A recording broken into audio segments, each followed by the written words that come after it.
This is Global Tennessee, news, analysis, and commentary from the Tennessee World Affairs Council in Nashville. Global Tennessee is produced in association with the Center for International Business at Belmont University and the International Business Council of the Nashville Area Chamber of Commerce.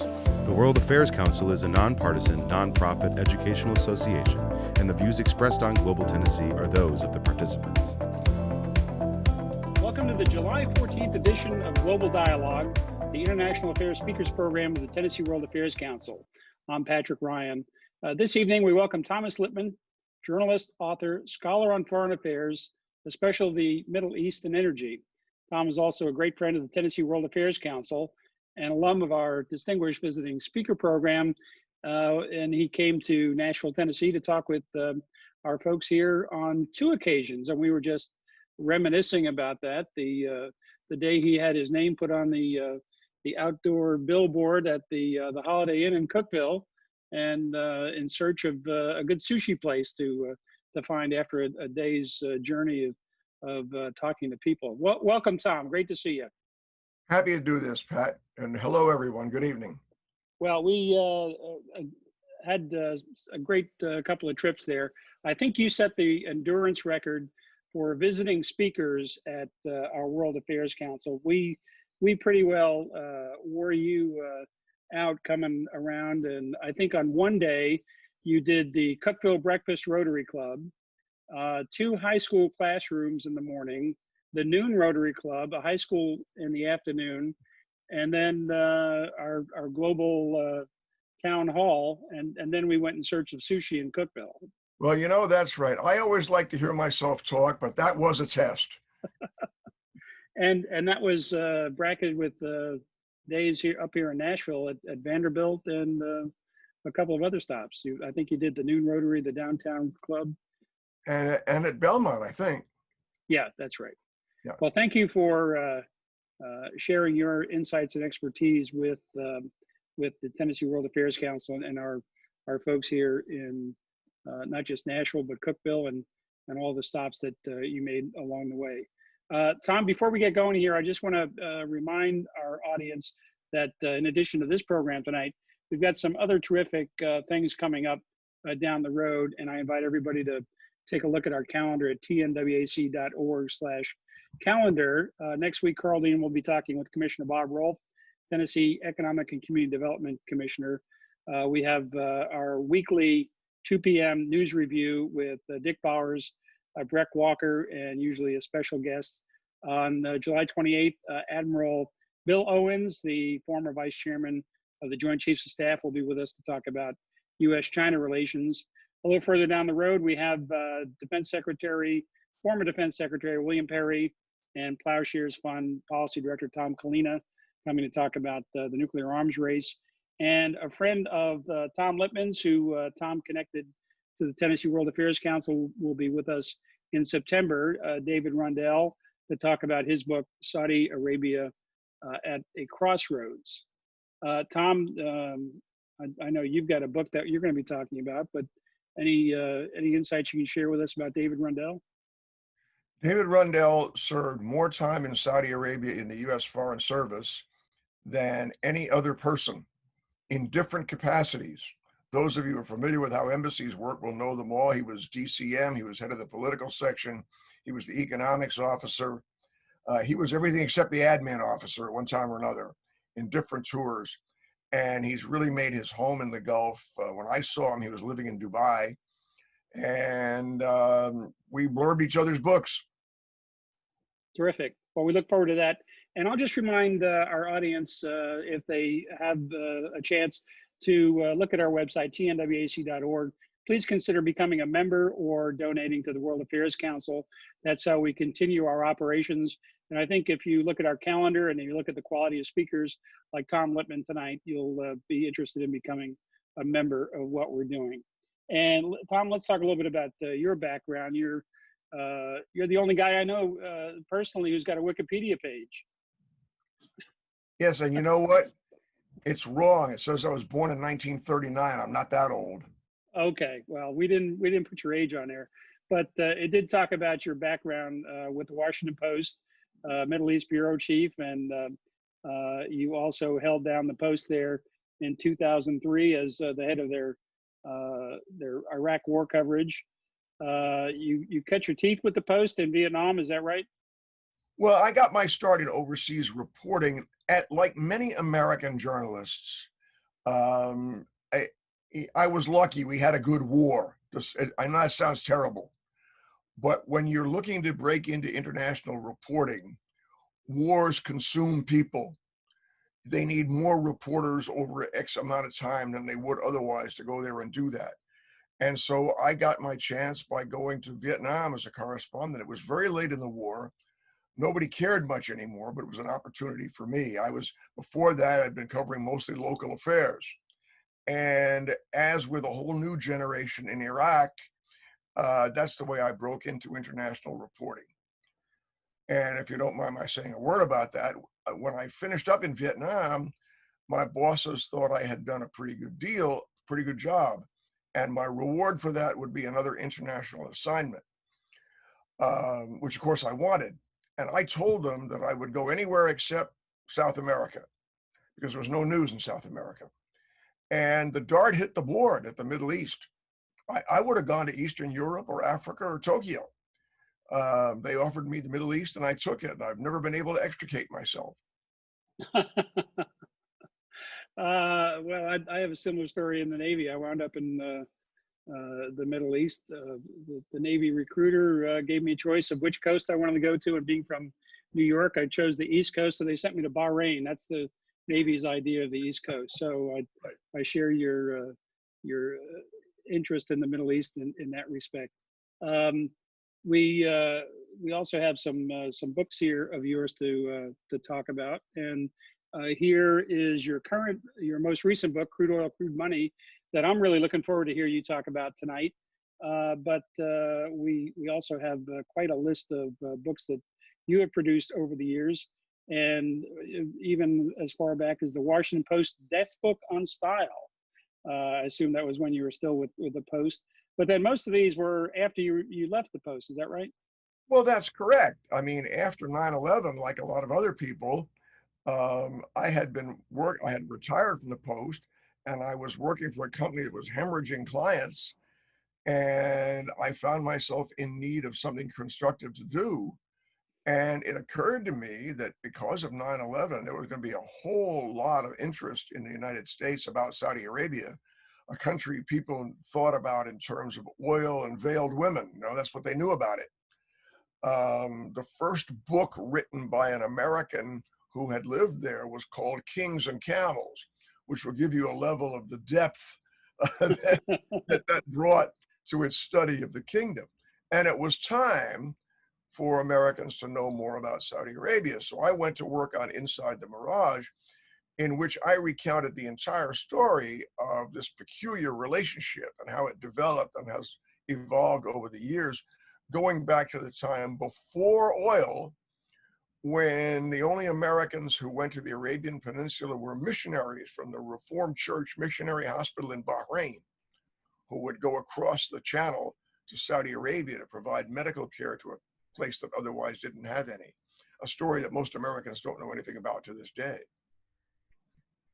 Well, we're glad that you were looking for additional work to do, and that led to quite a laundry list of books on the Middle East. I especially enjoyed Arabian Night Colonel Bill Eddy and his influential position in the consolidation of the U.S.-Saudi relationship. And you and I actually met at a book signing. You were signing the Mirage, and I was writing newsletters about Saudi Arabia. So I showed up. You signed my book at a World Affairs Council event, and I think we've been in touch ever since. So I was the beneficiary of that as well. Well, Tom, we need to jump into some substance here and no longer reminisce too much. But let's start talking about global energy. And I put together some charts that I hope will dovetail with what you've got to say. But I've seen your presentation style, so I know that we're in good hands with your direction on the flow of things with the global energy. And then we'll take a break and move into a conversation about your book, Crude Oil, Crude Money. All right. Well, what I would like to do, I never read from the script, but I will consult my notes here because there's a lot of ground to cover. And I do hope we'll have time for some Q&A because that's what makes these events most interesting. I For mean, I sure. know what I'm going to say, but I don't know what kind of questions people are going to ask. Look, for most of my life, and I'm getting up there in years now, access to oil has been a major driver of American foreign and economic policy all over the world. I'd say it was second only to the imperatives of the Cold War in its function as a primary determinant of American foreign policy. Those days are over. The United States now is awash in oil. The world is awash in oil, and we have more natural gas than we know what to do with. In fact, the United States again exports crude oil, which we didn't do for 4 decades. The reasons are several. Plummeting demand, of course, and the economic slowdown, which will correct itself to some extent eventually. A price war between Russia and Saudi Arabia and other countries in OPEC that flooded the market with oil and drove the price down. To our great benefit, by the way, we as Americans filling up our tanks benefit by about $1 a gallon every day from this. There are new sources, even in this market, coming online in Africa, Central Asia, and Central America. And of course, longer term, but growing, is a worldwide aversion to carbon fuels because of climate change and the quest for renewable energy. And this glut that we have now today exists despite reduced production from Iran because of sanctions, Libya because of civil war, and Venezuela because of the implosion of the economy and the oil industry there. So you can only imagine what's going to happen when those situations resolve themselves and those countries again resume full production. And we're already feeling the impacts of that in this country. I would refer you to the 4th paragraph of a front page story in yesterday's New York Times that says, oil and gas companies in the United States are hurtling toward bankruptcy at a pace not seen in years. And he gives the details. And why is that? I saw this in West Texas and Oklahoma back in the 1980s when oil prices cratered. And we're seeing it again now. The price of oil is not high enough to sustain the cost of production and distribution of fracked oil. In Saudi Arabia, oil production is cheap because the oil is easy to get at and close to the surface. But oil here in the United States is more expensive. And at the current price, these companies can't make any money. And if you take a look at the latest energy results from the U.S. Energy Information Administration and the World Energy Association in Europe, and the International Energy Association, the numbers are pretty stark. And these are just quotes from those reports. The Energy Information Administration expects monthly Brent spot prices, that's a marker crude price used throughout widely in the world, will average $41 a barrel during the second half of 2020 and rise to an average of $50 a barrel in 2021. That's up slightly from what they predicted last month, but not nearly enough to sustain the kind of new development that was going on in this country. Oil demand is expected to fall by 8.1 million barrels a day. That's the largest demand in 2020, the largest one-year demand in history, although of course it will recover slightly as the economy begins to struggle back out of the pandemic. And so go back, think now on an inflation adjusted basis, we have the lowest oil prices really since the early days. The oil price now, they're basically giving it away. We go contrast this to what was going on in the heyday of OPEC between January 1st, 1970 and December 31st, 1980. the years that included the Arab oil embargo. It's often referred to, by the way, as an OPEC oil embargo, which it wasn't. Several big OPEC didn't do it, and big OPEC members such as Iran, Venezuela, and Nigeria did not participate. It was an Arab oil embargo provoked by American support for Israel in the 1973 war. If you go back to what happened then, in those 10 years, the selling price of Saudi crude rose almost 300% over one decade. The Saudis got spectacularly rich. They were drowning in a Niagara of cash, making money faster than they could spend it. And we, all of a sudden, were going through an immense cycle of inflation and demand that could not be met. And in a way, the same things are happening in natural gas. The EIA expects U.S. dry natural gas production to average 89.2 billion cubic feet a day this year. That sounds like a lot, but it's 3 billion cubic feet a day less than it was last year, result of falling prices that have caused a reduction in drilling activity. And as for the price, the marker price in the United States averaged $1.63 per million BTU or British thermal units in June, the lowest inflation adjusted price going back to at least 1989.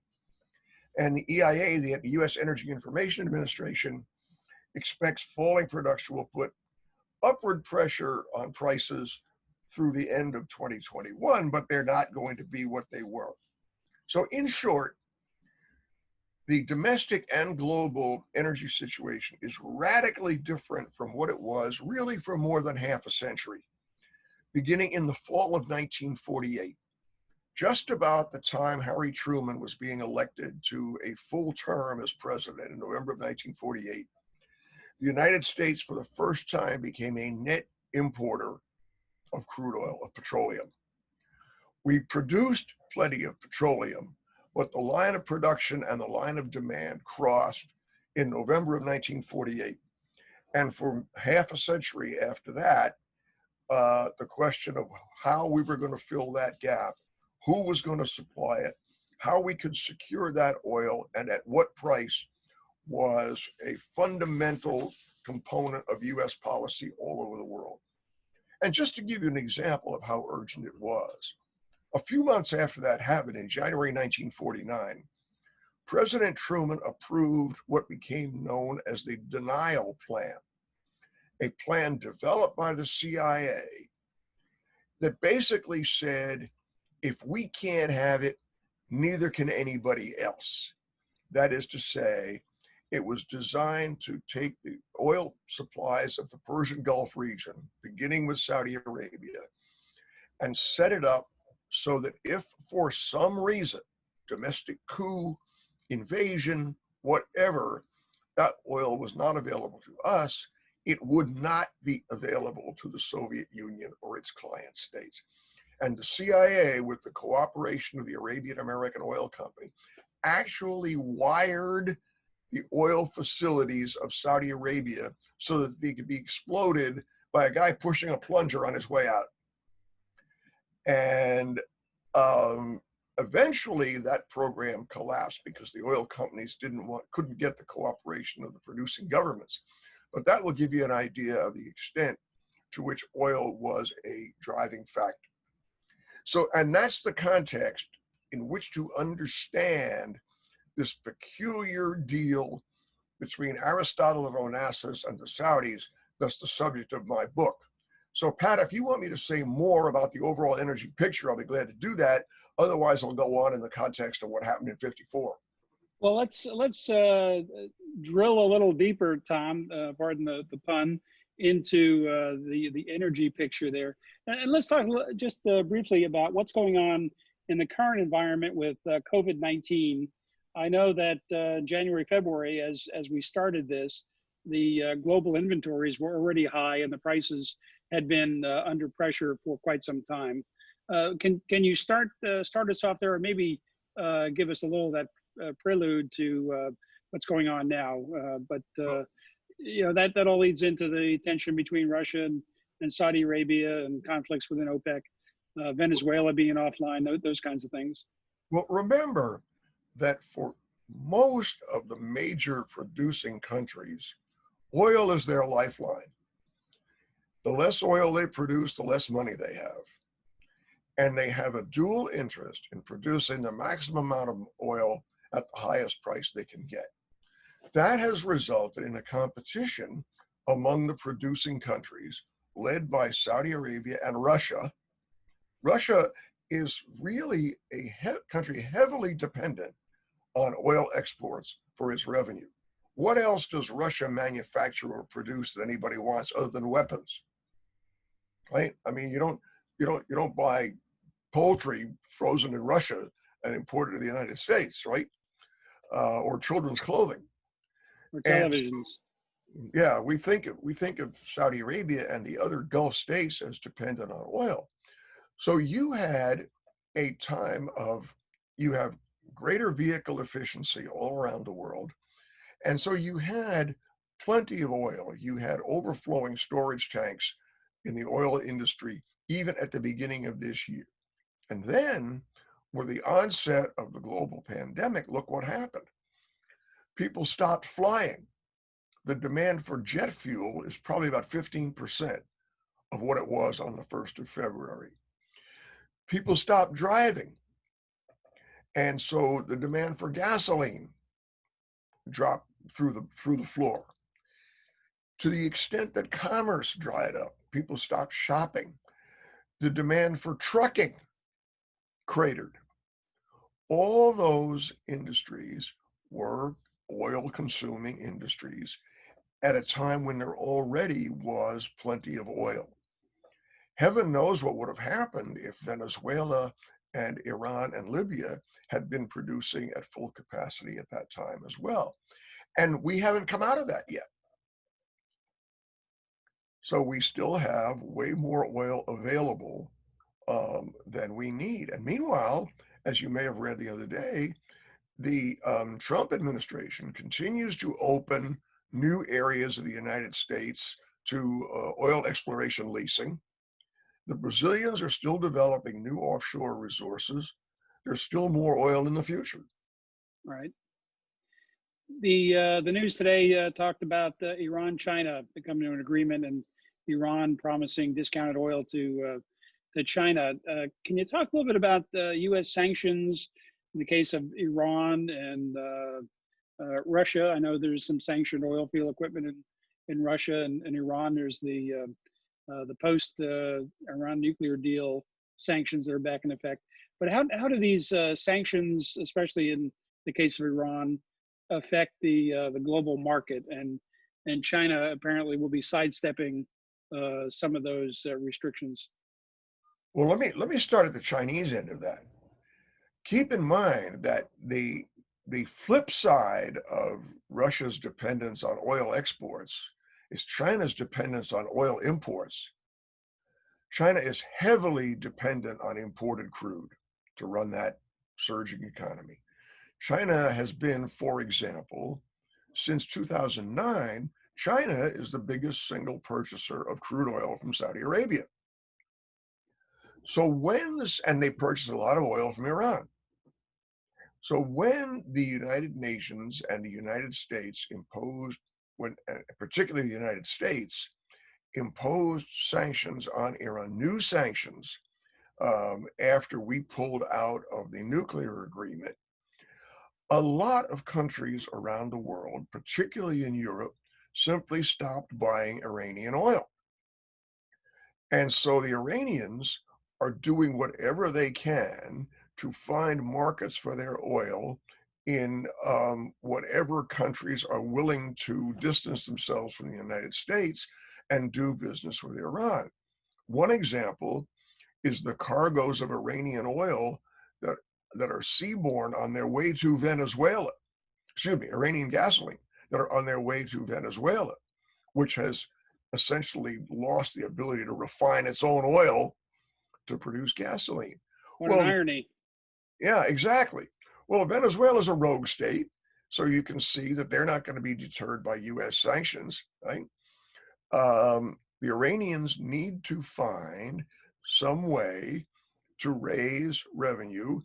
They can't get around the fact that oil is traded in dollars, and dollars are essentially a prohibited currency to them. The Chinese have enough dollars that they don't need to get it out of any bank except their own treasury. And so there's a certain synergy between Iranian need to sell and Chinese need to purchase. And talking a little bit about the issues with the global supply and demand. Everyone thinks, well, the United States now makes enough of its own energy. We don't need Persian Gulf oil. We can pull everything out of the Gulf. But give us just the primer on, all the oil in the world goes into one big can, and then it's spread around here and there. Well, it's sort of the first thing you learn when you start delving into the oil business, that there's one global oil market, essentially, which is why a price change in Saudi Arabia or Venezuela or Indonesia affects the price of gasoline in Europe. One of my favorite things to do in Italy is to take a look at what's going on at the gas stations, where you see gas stations all over Italy in which the brand name is the letter Q, the number 8, Q8, as in Kuwait. Get it? Right? It's one integrated market. The Kuwaitis own those stations. Right. And furthermore, our closest allies in the world, other than Canada, by which I mean Japan and Australia, are dependent on the oil market for their own industrial and commercial processes. No man is an island in this oil market, and so and there are trading patterns of oil that go back and forth. The United States exports and imports oil at the same time, as do other countries, because it's one world market, except for the rogues who try to get around it with limited degrees of success. And so on one level, yes, in terms of raw numbers, we are energy independent, you might say, at long last. But we're not energy independent in the sense that we are not isolated from the realities of the world oil market. So we've got to make sure that our allies are taken care of. Absolutely. Now in terms of what's going on in the Gulf, just talk briefly about the dimensions of the relationships there. There's the GCC, and they're now fractured to some extent. The competition with Iran, how does that affect the energy market? People are always worried about the closing of the Strait of Hormuz. Well, the Strait of Hormuz, it's funny, I was there a few years ago, and I stood there on the deck of the ship I was on looking out, and it's a huge parking lot for empty tankers waiting for cargoes. Yes, the Strait of Hormuz is a checkpoint, but the United Arab Emirates and Saudi Arabia, and by the way, Iran, have now built overland pipelines that would bypass the Strait of Hormuz, that narrow checkpoint between a little tip of Oman and the Iranian coast, which is, 26 miles wide, I think it is, and the Yep. channel is 2 miles wide. And a vast percentage of the world's oil goes through there every day on super tankers. It's very vulnerable. Even if the Iranians have talked about blockading it, any blockade, of course, would be cleared in short order by the US Navy, but it would cause vast disruption in the US oil market. Ship owners wouldn't send their ships there. Insurance rates would go through the roof. Oil would have to be diverted and shipped elsewhere. Various countries, including Turkey, are trying to take advantage of this by building new overland pipelines through their own territory. The Strait of Hormuz is a very vital potential choke point, but not the only one. And so you have a situation in the Gulf now that's much more complicated than it used to be. It used to be that you had all the sheikdoms on the Arab side of the Gulf, lined up as cooperating members of OPEC, more or less dominated by Saudi Arabia, but not entirely controlled by Saudi Arabia. The Kuwaitis are very firm advocates of their own policies. And on the other side, you had non-Arab Iran. And before the Iranian Revolution, they were all pretty much aligned with the United States or Britain in one way or another. Now you have different rivalries that have, to some extent, OPEC has overridden them because they all have a common interest in the oil export market, regardless of their political or strategic orientation. But the rivalry between Iran and Saudi Arabia has brought violence and threats of violence around the region. You have a civil war in Yemen that has threatened to disrupt shipping, not at the Strait of Hormuz, but at the other side of Yemen, at the entrance to the Red Sea, which goes up to the Suez Canal. And you have a split within the Arab states on the Gulf side, in which the United Arab Emirates and Saudi Arabia and Bahrain are boycotting the Sheikhdom of Qatar, formerly a cooperating member of the Gulf Cooperation Council. Qatar is one of the world's major exporters of natural gas, and guess what? It shares the world's biggest offshore oil field with Iran. So Qatar— You can't make this stuff up. Yeah, exactly. So Qatar, despite whatever pressure the Saudis and the Emiratis want to put on it, is not in a position to cut off commerce with the Iranians. So in terms of the local byplay and the potential for disruption, the market is, the situation is much more complicated than it used to be. But over all that, you still have OPEC meetings. Those countries are all members of OPEC, and they all continue to look for some formula that would accommodate their desires and the needs of Russia to keep the oil market stable at a price that keeps them in the black. Yeah. Well, Tom, I'd love to hear you talk about the Gulf, and we could probably talk all night about Saudi Arabia and what's going on there. But I want to turn to your book. And before we do, I'll just remind our audience here to please take a look at tnwac.org, the Tennessee World Affairs Council website, and consider becoming a member or making a gift to the World Affairs Council. We're a nonpartisan, nonprofit educational group. We do these webinars with distinguished figures like Mr. Lippman that we have with us this evening, and you get insights and perspectives that you just won't get anywhere else.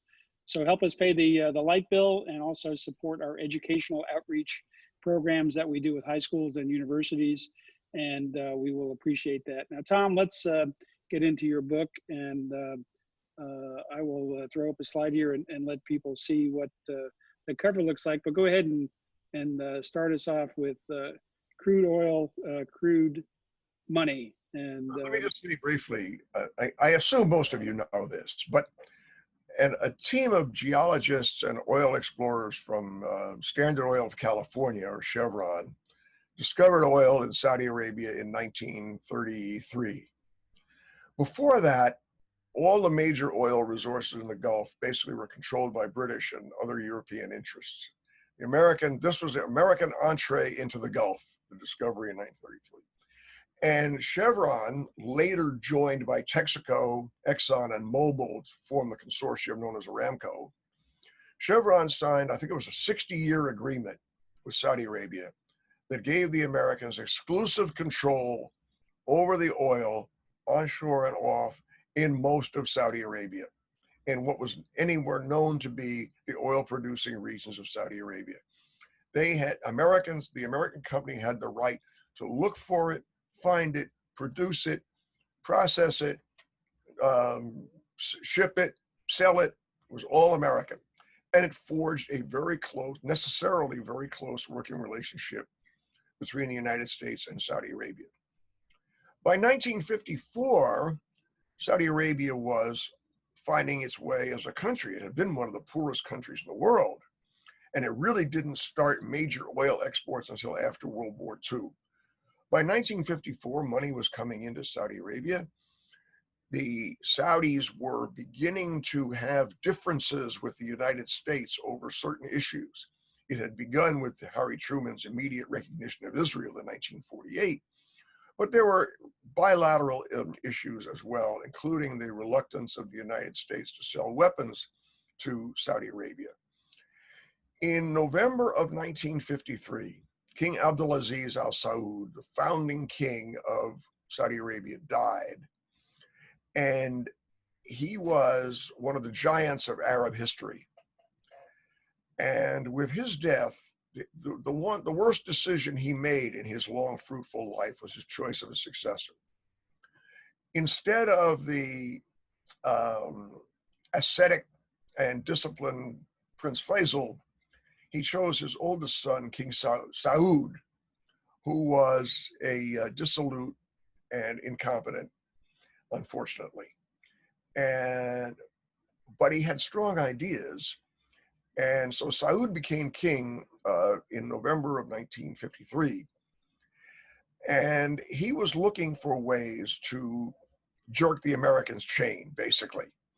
And he found a beauty and an opportunity that surfaced out of the blue. And to make this long story short, in January of 1954, the Americans, who had no idea that this was coming, didn't know anything about the negotiations that led up to this, discovered that the Saudis had signed a contract with a person some of you may remember, the so-called Greek shipping tycoon Aristotle Onassis. And that contract would have given Onassis and his ships the exclusive right, exclusive control to ship all the oil out of Saudi Arabia in his ships at freight rates that he would set. And the problems with this just set off every kind of bomb in Washington that you can imagine for several reasons. First of all, Onassis was under indictment in Washington at the time. He had been indicted a few months before on charges of defrauding the U.S. Navy in purchasing surplus ships after World War II. Second, the Americans were furious at him anyway because the CIA had developed information that he had used his ships to send oil and other products to Russia and China during the Korean War. Products shipped by Onassis made possible the death of those Americans on the battlefields of Korea. In addition, his price system would completely disrupt the world shipping markets, where oil shippers, like everybody else, sought bids for tanker freighters, right? Tanker owners made bids. And if you didn't like this bid, you'd go with the other bid. There was plenty of oil in the world. If you couldn't make a deal with country A, you went to country B. His deal with the Saudis infuriated not just the Americans, but the Norwegians, the Brits, and every other maritime country in the world. Furthermore, now, what would the Saudis have gotten out of this? Onassis, in addition to paying them the fee that he was going to charge, he would have created at his expense a fleet of tankers that would have flown the Saudi flag, been registered in Saudi Arabia, and he would train 50 Saudi mariners a year to operate those ships. In effect, he would create for the Saudis their own merchant fleet. And that seemed a pretty appealing way to sort of liberate themselves from the complete control that the Americans had. Well, this deal really, however, what really turned the Americans into a determination to frustrate it, to thwart it, was the sense of the Dulles brothers, Secretary of State John Foster Dulles and his brother Alan, who was the director of Central Intelligence at the time. They believed, as did the FBI, none of whose business it was, they believed and persuaded Eisenhower that this Onassis deal would open the door to all kinds of mischief in the in the oil producing states of the region. Just 2 years earlier, 2.5 years earlier, the Iranians had nationalized their oil industry under Prime Minister Mohammad Mossadegh. Mossadegh, we got rid of. We put the Shah back on the throne in a coup that was, well, you can debate whether it was orchestrated by the CIA, but the CIA certainly was a willing participant in it, and put the Shah back on the throne. But nevertheless, the nationalization of the Iranian industry stood. That it was no longer controlled by any Western oil company. The Dulles brothers did not want the nationalization bug to bite, certainly not in Saudi Arabia. And remember the atmosphere at the time. Stalin had died. Stalin had adopted a with us or against us policy about the developing world. His successors were much more flexible.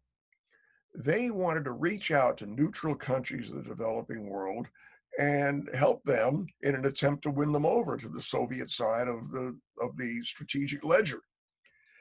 And this was at the time of the famous Bandung Conference, when Nasser, Nehru, and Sukarno of Indonesia had created this so-called bloc of non-aligned nations. They were not aligned with the Soviet Union, but they were willing to do business with the Soviet Union. They were not aligned with the United States either. And they wanted to practice a kind of constructive neutrality. That was anathema to Washington. We, the Americans, did not want the Saudis to drift into that orbit. We were shocked by Saudi participation in the Bandung Conference. And so the oil contract became a thing that was about a lot more than oil.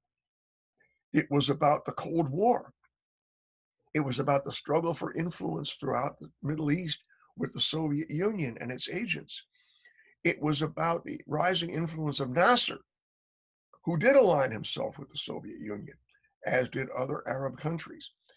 And so in July, with all these elements on the table, in July of 1954, Eisenhower signed off on a directive to the United States security agencies and military to make sure that the Onassis oil deal never went into effect. Now, the United States couldn't just bully Saudi Arabia because they had what we wanted, i.e. oil. So the situation was very delicate for the oil companies and the United States. Nobody wanted to be in a position of standing up and opposing the deal and alienating King Saud. The oil companies were afraid he would revoke the franchise and give it to somebody else like BP. And Eisenhower and his team didn't want to anger King Saud and drive him into the arms of the Soviets, who certainly would have volunteered to be helpful had they had the opportunity. While these discussions were going on, for example, Crown Prince Faisal received an invitation from the Red Chinese to go to Beijing and talk things over. Now, at the time, Saudi Arabia had no relations of any kind, commercial, diplomatic, strategic, with any communist country, and didn't want any. But clearly, the communists were willing to make blandishments.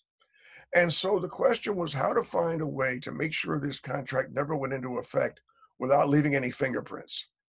So I'm not going to tell you how they did it. That's what my book is about.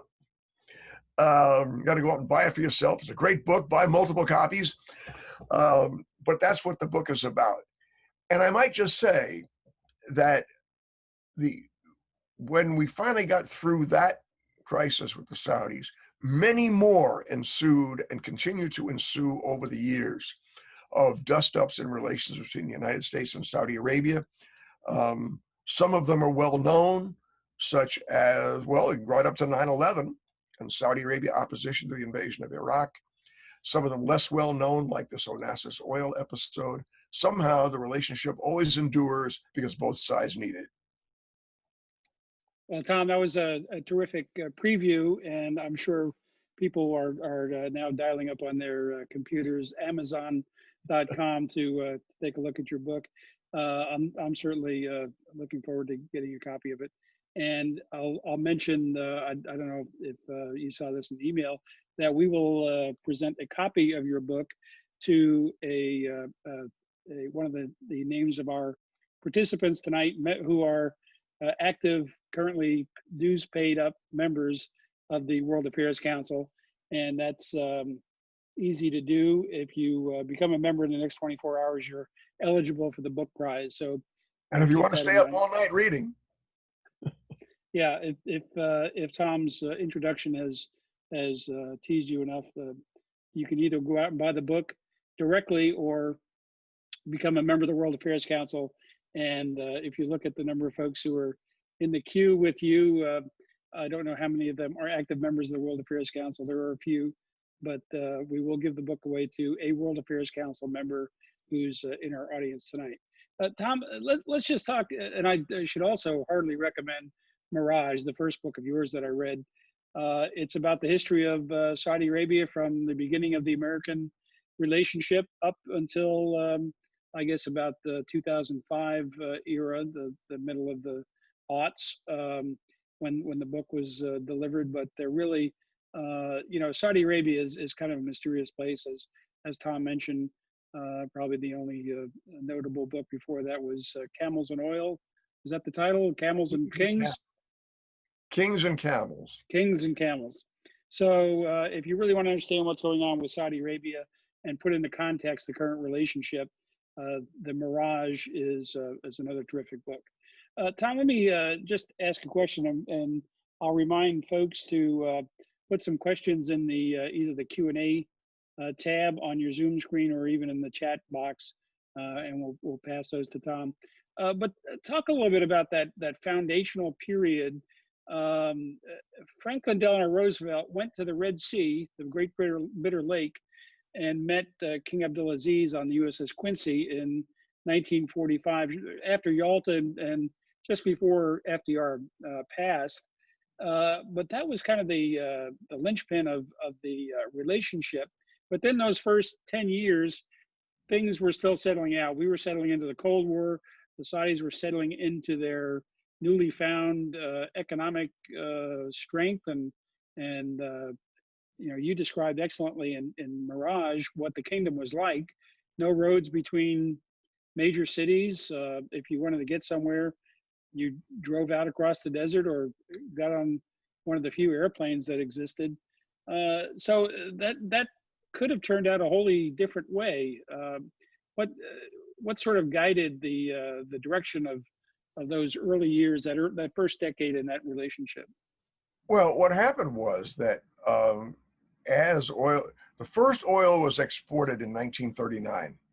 The first barrel of oil to be sent out of the country was in 1939. But right after that happened, the war basically cut off oil exports. There, you couldn't get shipping lanes were closed. You couldn't get equipment. So the Americans left a skeleton crew behind, known as the 100 Men, to maintain what they had built, and left. And so oil production didn't really return again until the war ended. And Saudi Arabia, there was starvation in the hinterlands in Saudi Arabia during the war, because their only other source of income was a tax on pilgrims going to the annual Hajj in Mecca, and there were no pilgrims because of the war. And so the Americans and the Brits provided aid to Saudi Arabia, but it was a terrible time in the kingdom. So oil resumed. A couple of things happened in 1945. One is oil exports resumed and began to ramp up. The Americans came back and rebuilt to go on building the Saudi oil industry. But remember that the Americans by that time had been there for 12 years. And in the middle of the war, until 1943, there was no US diplomatic mission in Saudi Arabia of any kind. The ambassador in Egypt was accredited to Saudi Arabia, and there was no consulate, there was no embassy. But in the middle of the war, the United States was fighting a two-front war in Asia and Europe. And it became clear that Saudi Arabia would have strategic value as an operational base.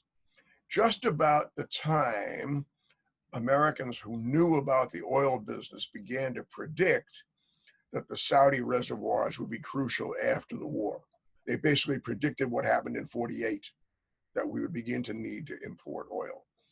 In that context, on his way home from Yalta, President Roosevelt boarded a ship in the Great Bitter Lake in the Suez Canal and met with the Emperor of Ethiopia and the King of Egypt and the King of Saudi Arabia. The first two of those meetings were essentially courtesy calls. His meeting with the King of Saudi Arabia was a serious, extensive discussion between two men, this patrician Roosevelt from Harvard and a semi-literate king who had who had sword wounds on his body, right? Nevertheless, the two men hit it off. Roosevelt refrained from smoking in the king's presence, little gestures like that. And it's often thought that they created some kind of strategic oil for security bargain. That didn't happen. The United States already had guaranteed access to Saudi oil. Roosevelt didn't need to discuss it. Most of what they talked about was the future of Palestine, where Britain was about to give up the mandate that it had taken on from the League of Nations after the breakup of the Ottoman Empire. Nevertheless, from that moment, the United States now had diplomatic representation in Saudi Arabia. The Aramco industry began to grow. It was clear that Saudi Arabia was going to be a country that would be of increasing importance to U.S. interests. And Roosevelt, who died 2 months later, left that legacy to Harry Truman, who certainly ran with it. And that's why he developed the the denial plan after his election to a full term. Well, let's turn to a quick question from a audience member here, and then I think we'll be close to wrapping up. Jim Shepard, who is the chairman of the Tennessee World Affairs Council. Jim, thanks for your question for Tom.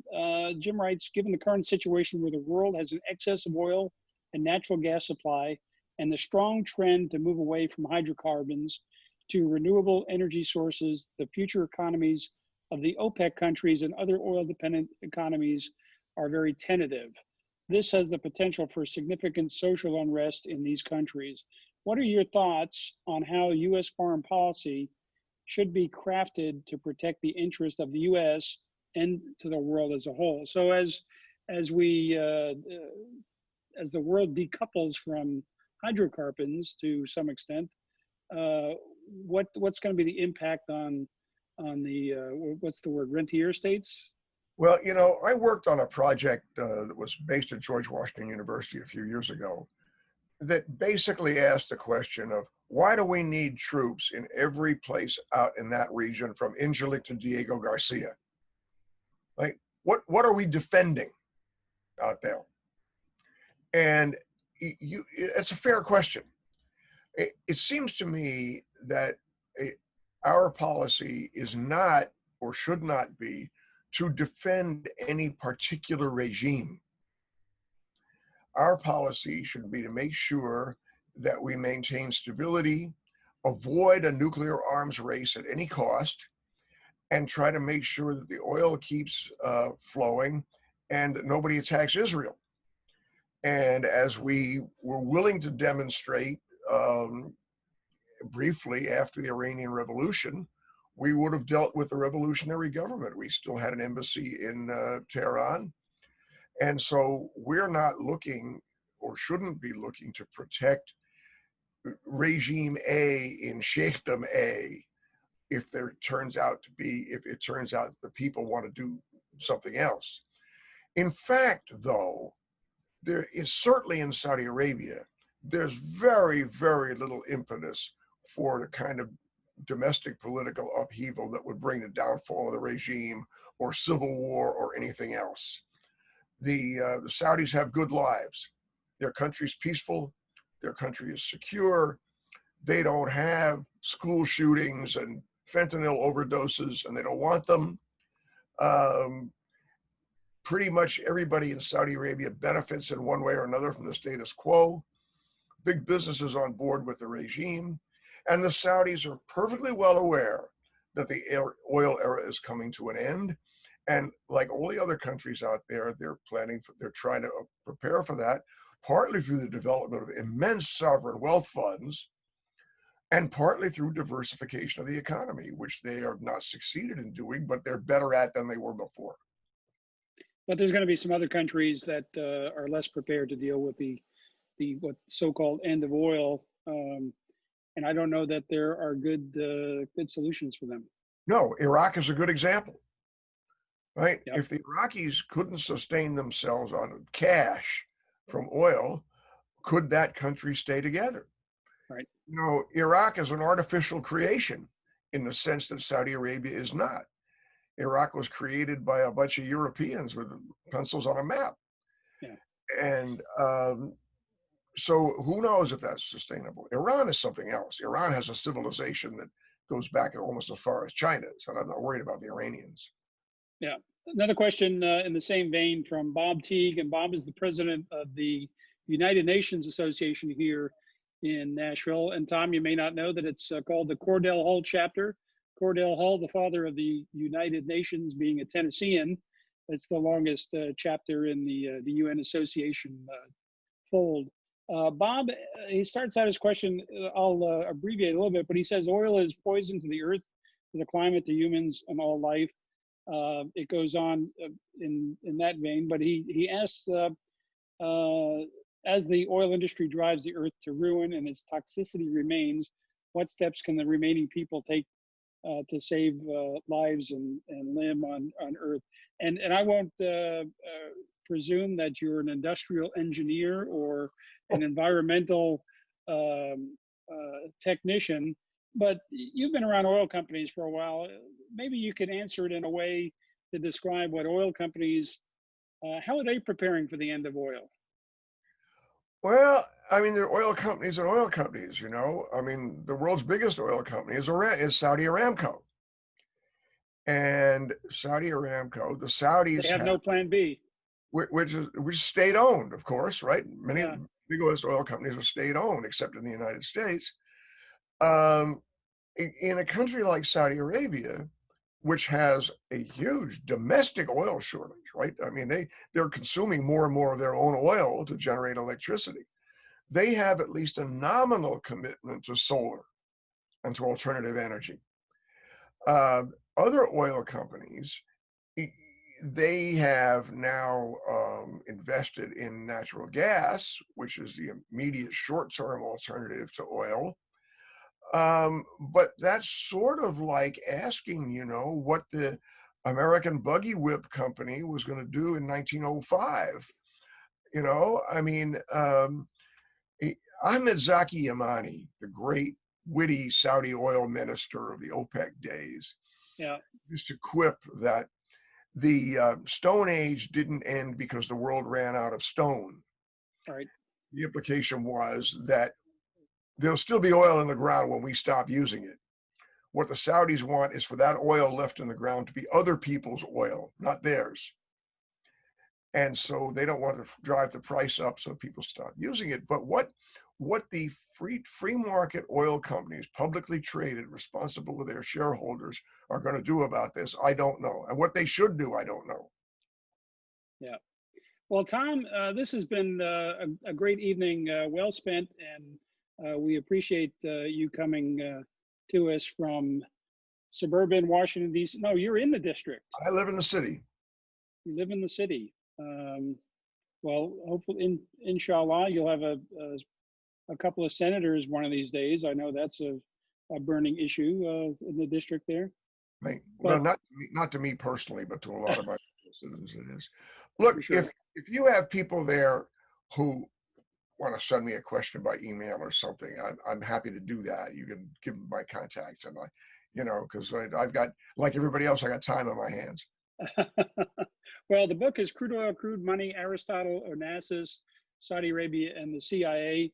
And the author is Thomas Lippman, a great friend of the Tennessee World Affairs Council. Tom, thanks so much for being with us tonight. And that's it from the World Affairs Council.